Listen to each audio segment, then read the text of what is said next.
Okay, so today or this week, I should say, we are focused on fear and anxiety, which are two emotions that go hand in hand, and certainly emotions that I'm sure all of us have felt in different ways across the last year, and of course before that too. So I'm just going to talk very briefly about the psychology of fear and anxiety and little things that we can do from using our own what I call superpowers. So by that I mean this. And then I'm going to get on the mat and I'm going to bring this and this together and talk a little bit about how yoga can really help to process and sort of confront fear and anxiety. And then later on in the week, we've got a brilliant guest speaker on Wednesday who's going to be speaking about yin for fear and anxiety. So I'm not going to do any yin today because she's going to cover that on Wednesday. So fear and anxiety, part of dealing with anxiety and fear is in a way accepting that fear and anxiety, because they are very, very much self-perpetuating. So we exist in the front part of our brain a lot of the time, which is of course very important because it's decision making and it's rationality. But when it comes to fear and anxiety, it's actually this part of our brain. It's the limbic system that takes over and starts firing off. So our bodies and our minds, humans, are incredibly clever because we are here, and our bodies and minds protect ourselves. So when there's a threat or danger, we act, we run, we flee, we freeze. I won't go into that because that sort of involves the vagus nerve, so a different part of the body, and of course the autonomic nervous system. But where it gets interesting is this limbic system reacts far too easily, and it's very hard for it to tell whether we are facing a real life threat or a perceived threat. And what happens with fear and anxiety, and I talk about them in the same vein because anxiety ultimately is fear. It's a fear of something in the future. But those two things that come together, they are self-perpetuating. The more you fear something, the more you're anxious about it, the more you become fearful and more anxious. And the wall of fear and anxiety rises up, and you can't seem to necessarily imagine that you can beat that wall down, because the more your thoughts start really overthinking that fear and anxiety, the higher that wall goes. And it's a horrible, horrible feeling. I completely empathise with it. I have an anxiety that I've been working through for years, and I'm not going to talk about it now because it's actually something I want to go into a lot more detail another time. But I have really investigated my own anxiety really deeply, in a similar way, very different way, but in a similar way to how Lizzie Pickering last week talked a lot about her investigation of grief over the last 20 years. It made me realise that I've actually investigated my own anxiety. I've really heavily researched and I really understand how fear and anxiety manifests itself and what is going on in the brain. So in order to overcome that fear and anxiety, part of it is accepting. So it's a cognitive shift, and then it's also a physical shift because it's learning to relax. The more we fight against a fear and anxiety, the more it goes, I'm winning, and the worse that anxiety will become. If we can acknowledge it, observe it, sit with it, it will pass. Every feeling does pass. However horrible that feeling is, it will pass. It's not easy to do, but that is the start of really confronting an anxiety or fear. Because it's that confronting that makes us realise that fear is an imagined narrative in our mind and that we can conquer it. Because in our mind there are two people having a conversation. There is our chimp paradox always talks about the chimp. So this old part of our brain like nattering away. And then there's our really smart self right up here that can overpower that and go, hang on a second. I'm not going to listen to you. I am in control. I'm in control. You can keep going. You can keep chattering away, but I'm not going to give in to you. You don't need to fight it. It's quite hard to shut those thoughts down because they will come. A fear is a learned behaviour and we can't unlearn that fear, but we can create new pathways. Neurons, you will have heard it, I'm sure, neurons that fire together, wire together. Okay, and they're there for a reason. So we can create new positive thinking. We can create new positive pathways, enabling this part of our brain to have more control and say over this part of our brain. You may have heard of Jay Shetty, the monk, Live Like a Monk. So he talks a lot about spot, stop, swap. So when a negative thinking pattern that comes in that really triggers your fear and anxiety, you spot it, you stop it, and you swap it. There's also another one called notice, shift, and rewire. So they're both quite similar, but in essence, what they're saying is they're making you very aware of what you are thinking, really bringing you into the present and allowing you to see that thought, to stopping that thought and swapping it. So that is a good way, but I also think compassion, kindness, and gentleness comes into that. Because if a thought comes up and you're just trying to beat it away, it's going to keep coming. But if you can allow that thought to come in and look at it in a different perspective, if you can sit with that feeling, which is really horrible when you get that, wherever your anxiety or fear comes, for me it comes into my chest, almost in my solar plexus, and I feel it really tightening like that. If you can sit with it, that fear will dissipate the more you give into it. So that's where I really do see the power of shifting. It's a shifting and a swapping.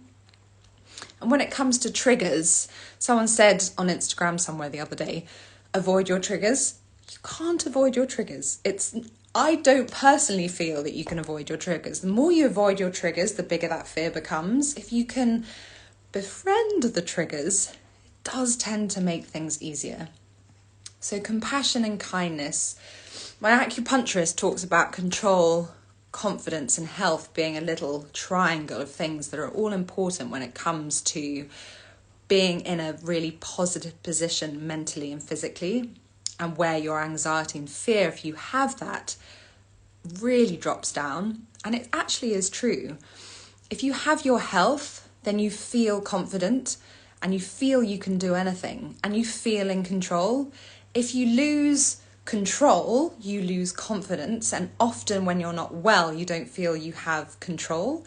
So they really work together quite well. So that's something to bear in mind. If your health is a bit off, then that can explain why your fear and anxiety might be rising up. And it's not something to worry about, because when you bring your health back in line, like with your thoughts, if you're able to bring and harness those thoughts back to your compass of balance, when they start running wild, because that's what they'll do, because thoughts love to do that, they'll just start going wild.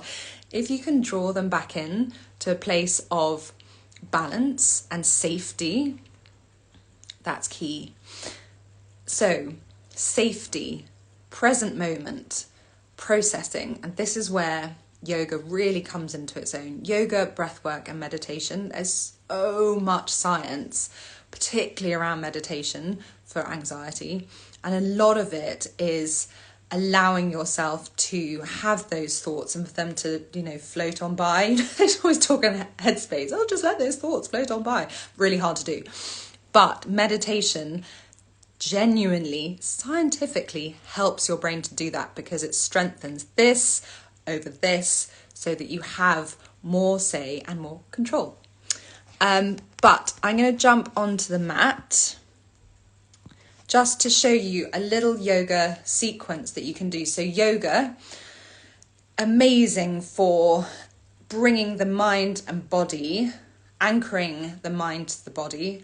It's really important when it comes to fear and anxiety that we can comfortably sit in our body when we're experiencing difficult emotions. trauma book, Body Keeps the Score, that I literally mention every single week. So he has a whole chapter on yoga for trauma, and in processing, what yoga allows you to do is to bring your body into the present and into a place where it feels safe. And when your body feels safe, it allows it to process those difficult emotions, those difficult fear and anxieties, and it just brings your nervous system, grounds your nervous system, balances your nervous system, and brings you back into a place of homeostasis where you can better manage and deal those difficult emotions. So it is incredibly important. Any somatic therapy, really, so tapping is also really good if you ever see people doing this, all of this kind of thing.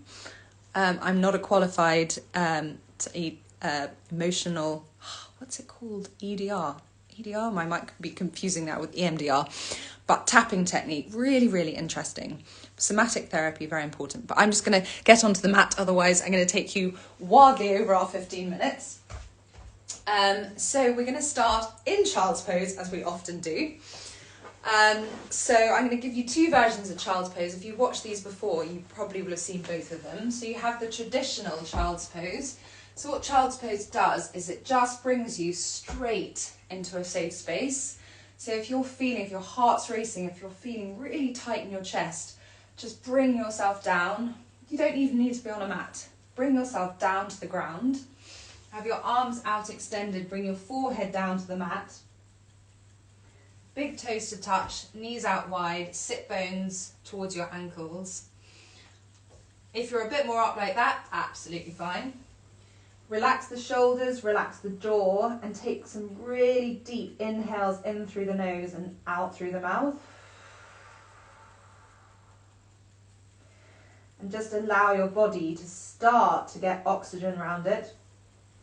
Because what will be happening with anxiety is your body is tensing up like this, and you're really coming up into your neck and your shoulders. Oxygen is not flowing around your body so well. So again, it's just helping that anxiety to increase. Whereas if you ground, if you bring yourself down to a mat, to allow yourself to look inwards, but feeling very safe. Bolster, cushions. Again, so I'm going to show you two versions of the poses. So it depends where your anxiety is. If your anxiety is feeling slightly out of control, anything where your body can just feel very supported and safe and soft, where it can just melt into. So for me, bolster, but I've got cushions up here. You can grab cushions and just bring them right in to your belly. Soften your belly. Really important here, you can soften your belly and just see if you can body scan from the crown of your head to the tips of your toes, and just notice any tension you're holding, and just say to that part of your body to drop, to relax.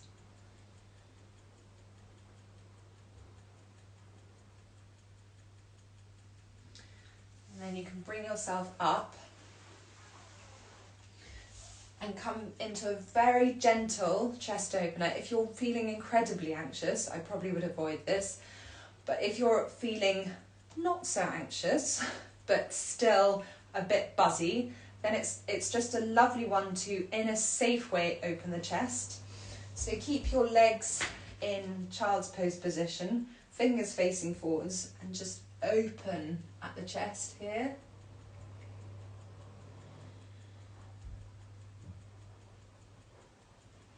And then we'll come into a modified half moon.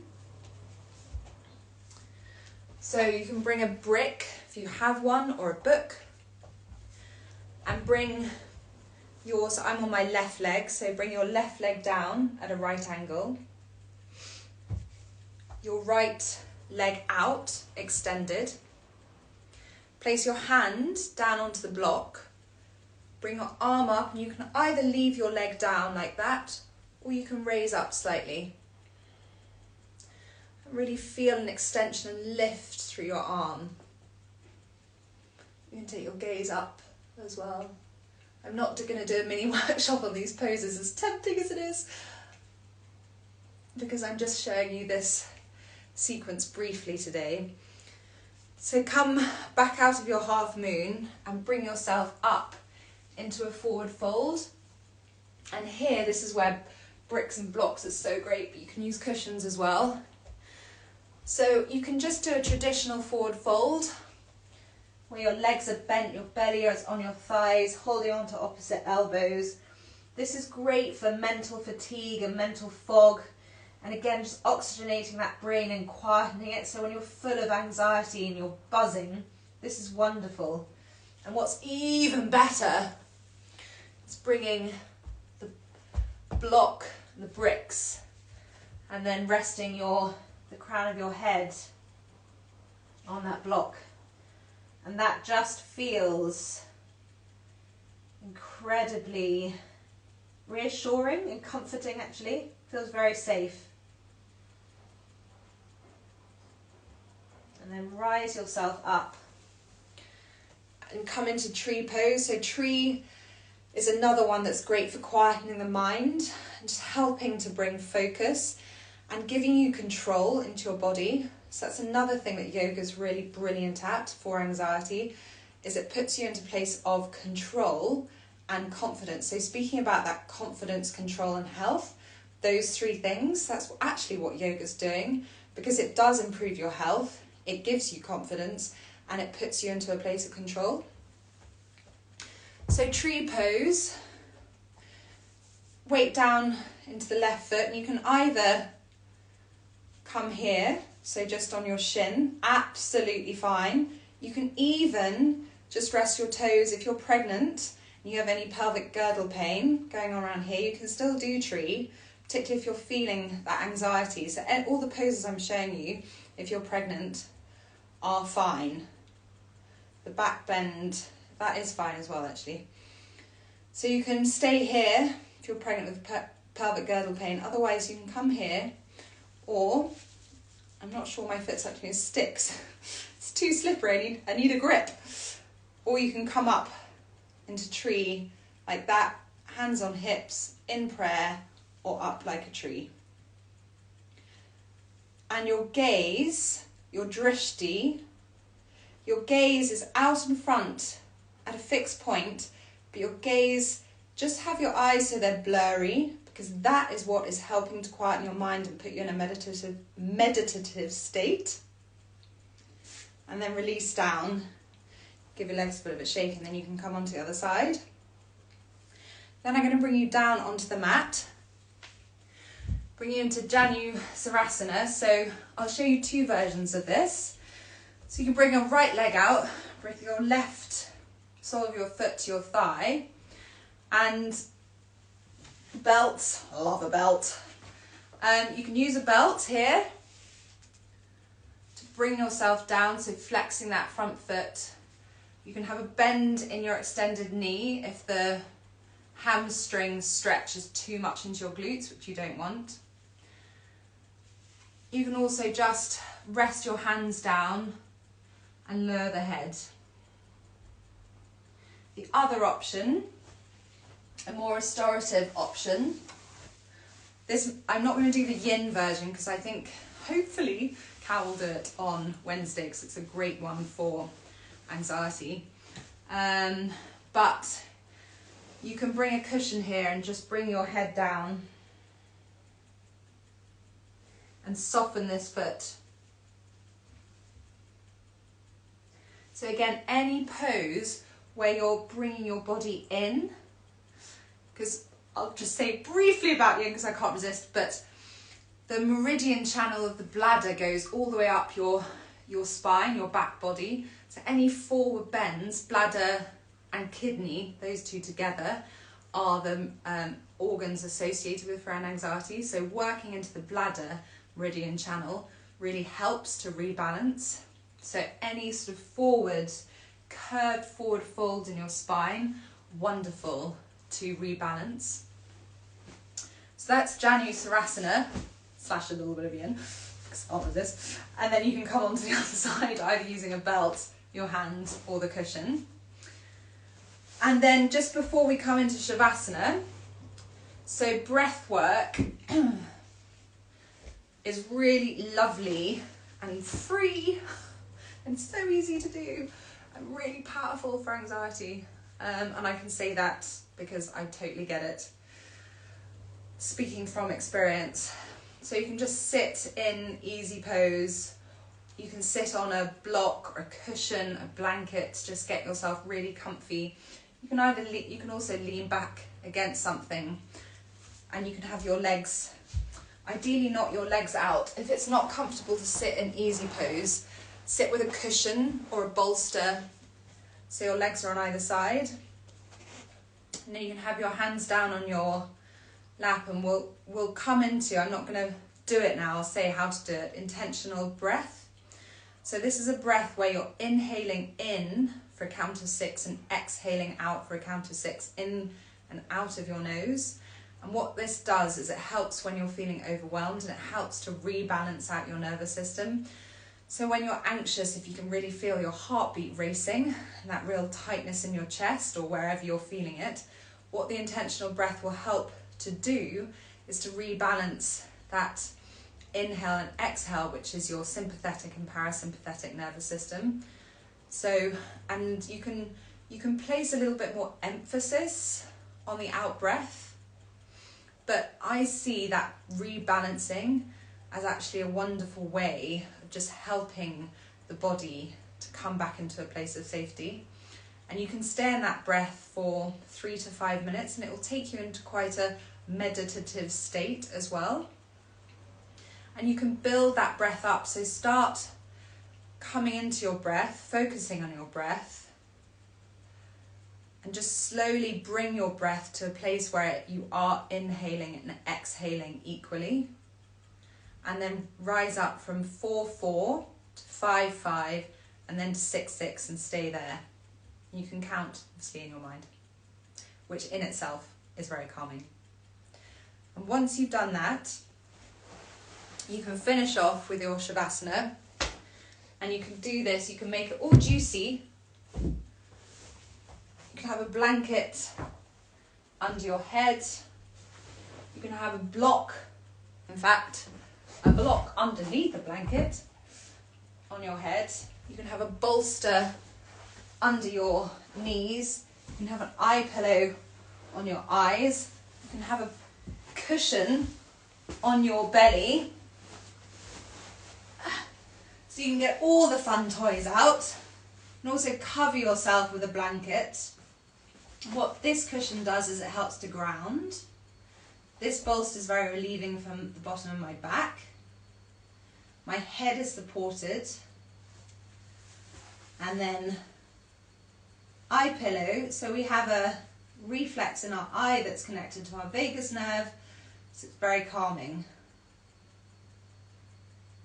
And that is complete heaven. So if you're feeling in a place where everything is just overwhelming, bring yourself onto the ground and really spoil yourself. Get all the toys out, get the cushions, get the blankets, because what that does is it sends messages from your body to your brain that there is no threat and that you are safe. Because as I said before, fear is an imagined narrative.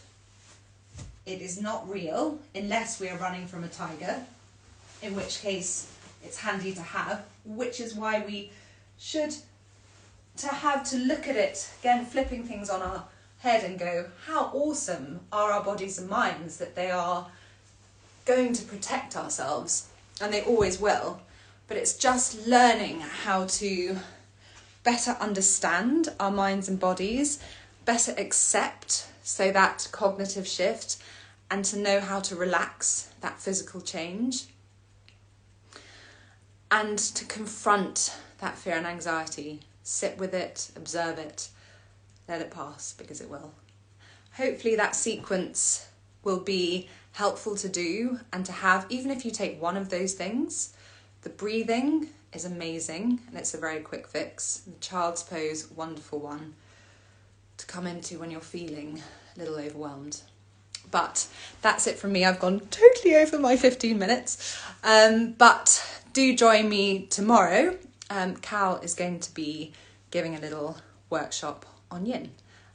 But I hope you have a lovely, safe and anxious-free day.